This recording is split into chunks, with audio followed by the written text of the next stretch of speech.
नमस्कार. आता आपण उपस्थित आहोत वसई विरार मुख्यालयाच्या बाहेर. वसई विरारमध्ये म्हणजे विरार पश्चिमेमध्ये अर्नाळ्या परिसरामध्ये जर आपल्याला माहिती असेल काही दिवसांपूर्वी अतिक्रमण कारवाई झाली होती आणि ज्या ठिकाणी आदिवासी कातकरी यांची काही घरं तोडण्यात आली, काही कोळी बांधवांची घरं तोडण्यात आली आणि ह्यानंतर थेट आदिवासी कातकरी आपल्या भावंडांनी मित्रांनी मिळून शेरू वाघ, लाल बावटा यांच्यासोबत एकत्रित येऊन जे आहे ते विविध पक्षांनी त्यांना सोबत घेऊन आमदारांच्या म्हणजे नालासोपाराचे जे आमदार आहेत राजन नाईक यांच्या घरावर मोर्चा घ्यायचा निर्णय घेतला आणि हा मोर्चा अतिशय गाजला। या संपूर्ण घटनेनंतर जे आहे ते एक विरोधाची लाट जी आहे ती वसई विरारमध्ये पसरली होती आणि भाजपकडून कोणतं उत्तर जे आहे ते थेट येत नव्हतं।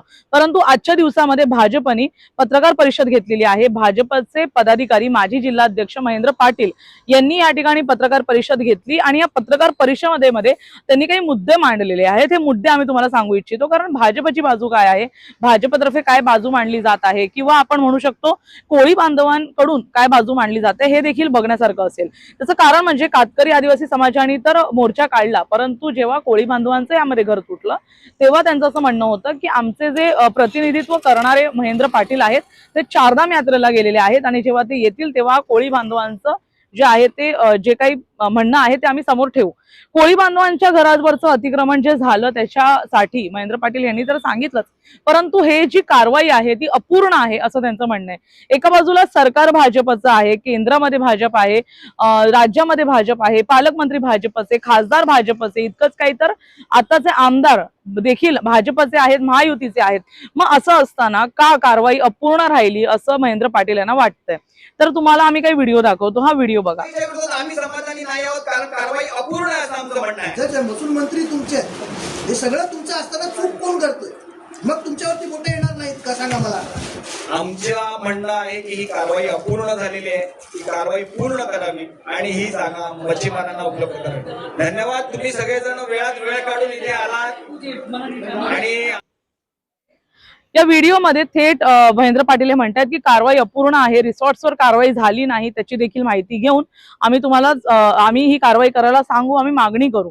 मग भाजप जेव्हा सत्तेमध्ये असतं तर पदाधिकाऱ्यांना का मागणी करावीशी वाटते हा सर्वात मोठा प्रश्नचिन्ह यामध्ये उपस्थित आहे। हा दुसरा व्हिडिओ तुम्ही बघा। कोई सदस्य नहीं है, हम इसकी जानकारी लेंगे।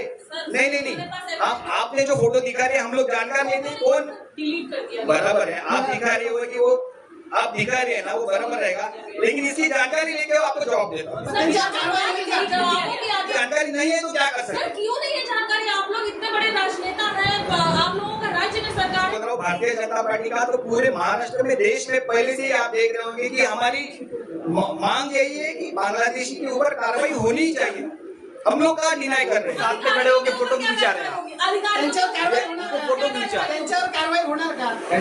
जे अधिकारी याच्यामध्ये काम चुकारपणा करत असतील त्यांच्यावर आम्ही आपल्या आधीच्या बातमीमध्ये एक फोटो दाखवला होता, हा त्या संबंधित व्हिडिओ आहे। त्या फोटोमध्ये आपण स्पष्टपणे दाखवलं होतं कशा प्रकारे आपल्या जिल्ह्याचे खासदार डॉक्टर हेमंत सावरा त्याचबरोबर महेंद्र पाटील त्या ठिकाणी आहेत, ज्या ठिकाणी बांगलादेशी महिला आहेत ज्यांच्यावर गुन्हे दाखल झालेले आहेत, हे त्या फोटोमध्ये एकत्र आहेत। जेव्हा या फोटोबद्दल त्यांना विचारलं जातं तेव्हा त्यांचं असं म्हणणं आहे की कोणी येऊन फोटो काढतं, आम्हाला माहित नसतं, भाजपमध्ये कोणी येतं, कोणाला बोलवण्याची गरज नाहीये, आम्ही ह्याची माहिती घेतो आणि कारवाई करतो। परंतु महत्वाचा मुद्दा तुम्हाला माहिती आहे का यामध्ये काय आहे, तर या महिलांनी अक्षरशः 2-2 माळ्यांची घरं बांधली आहेत आणि बांगलादेशीयांवर कारवाई करायची म्हणून या महिलांच्या घरांवर कारवाई झालीच नाही। मग तुम्ही पण आज त्या बॉडीमध्ये आहात, तुम्ही पण तिकडचे सदस्य आहात, तर तुम्हाला ती गोष्ट माहिती असणार।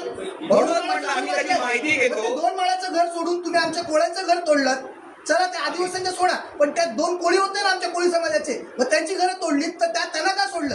त्यांच्या हाकेच्या अंतरावरती त्यांचं घर होतं। त्यासाठीच आम्ही पुन्हा प्रशासनाकडे मागणी करत आहोत की जी कारवाई अपूर्ण झालेली आहे ती कारवाई पूर्ण करा। त्यांचं तुम्ही पुनर्वसन नाहीये म्हणजे जर तुम्ही भाजप सोबत असाल तर तुमच्या घरांवर कारवाई होणार नाही असं कुठेतरी स्पष्ट चित्र या ठिकाणी दिसून येतं।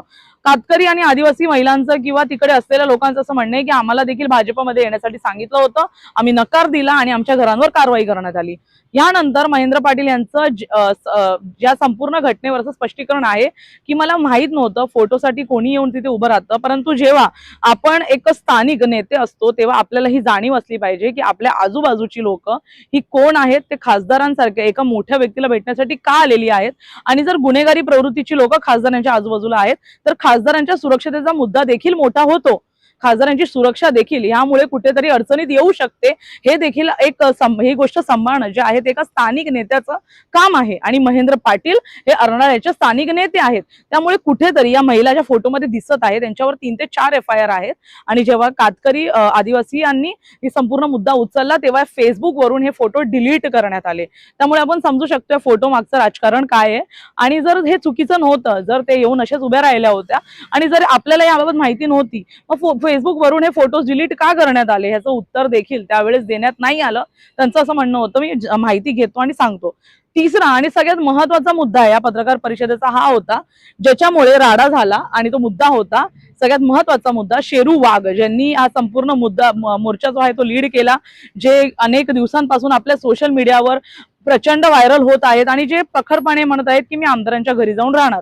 तर शेरू वाघ हे लालबावट्याचे पदाधिकारी आहेत आणि इथले पालघरचे ते नेता आहेत. आणि या संपूर्ण मुद्द्यामध्ये शेरू वाघ म्हणजे महेंद्र पाटील असं यांचं म्हणणं आहे की शेरू वाघ हे बांगलादेशी आहेत, असं म्हणजे त्यांनी थेट म्हटलेलं नाहीये, पण त्यांचा असं कुठेतरी इशारा होता. कारण ह्या संपूर्ण पत्रकार परिषदेमध्ये महेंद्र पाटील यांनी शेरू वाघ यांच्या वडिलांचं नाव हैदर शिया असं असल्याचं सांगितलं आणि त्यांच्या आईचं नाव म्हणजे शेरू वाघ यांच्या आईचं नाव नन्नी शिया असं असल्याचं सांगितलं. तर शेरू वाघ जे शिया आहेत त्यांनी आपलं आडनाव, आपलं गॅझेट का बदललं, आपलं नाव का बदललं, आपलं नाव शेरू शिया असं का ठेवलं ह्याच्यावर देखील एक वाद निर्माण झाला. आणि त्यानंतर पत्रकारांनी हा मुद्दा उचलला की या संपूर्ण घटनेमध्ये शेरू वाघ यांच्या धर्माचा किंवा त्यांच्या वडिलांचा आईचा नावाचा उल्लेख करण्याचा गरज काय आहे. हैदर अब्बास शिया व नन्नी बेगम शिया यांचा मुलगा शेर अब्बास हैदर अब्बास शिया हा जो वारंवार खोटी माहिती देऊन लोकांमध्ये संभ्रम निर्माण करतोय ह्याची सुद्धा आज आपण इथे खरोखर विचार करण्याची. परंतु आम्हाला तो इशारा समजत होता कुठेतरी शेरू वाघ हे बांगलादेशी असू शकतात किंवा ते देखील गुन्हेगार प्रवृत्तीचे व्यक्ती असू शकतात असं कुठेतरी त्यांचा इशारा होता.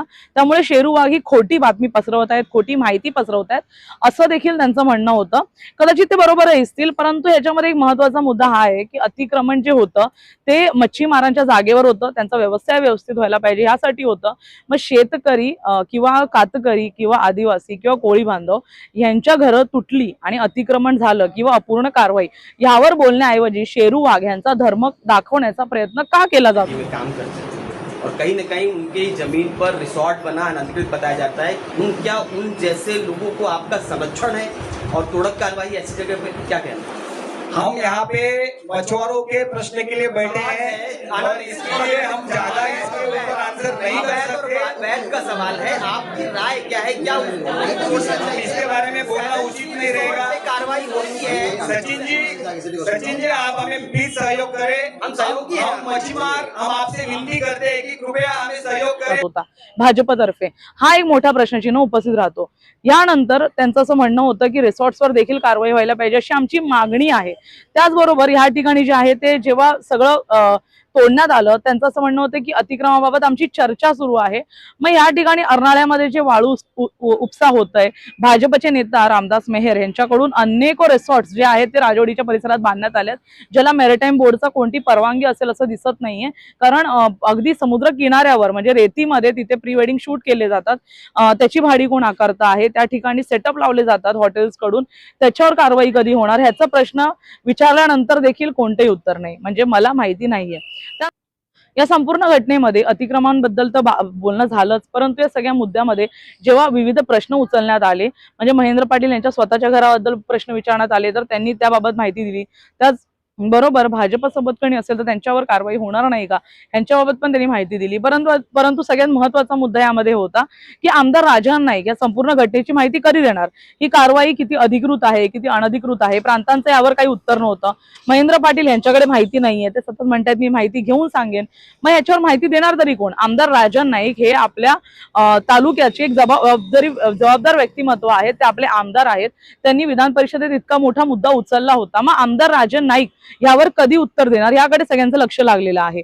त्यामुळे पाहण्यासारखं असेल या संपूर्ण मुद्द्यामध्ये काय होतं. परंतु आजची जी पत्रकार परिषद होती या संपूर्ण मुद्द्याबाबत ही कोळी बांधव मच्छीमार बांधव यांना न्याय मिळवून देण्यासाठी होती की शेरू वाघ यांचा धर्म दाखवण्यासाठी होती. कारण या संपूर्ण मुद्द्यामध्ये शेरू वाघ यांचा धर्म दाखवण्याचा प्रयत्न का केला गेला हे अखेरपर्यंत हे गुपितच राहिलं.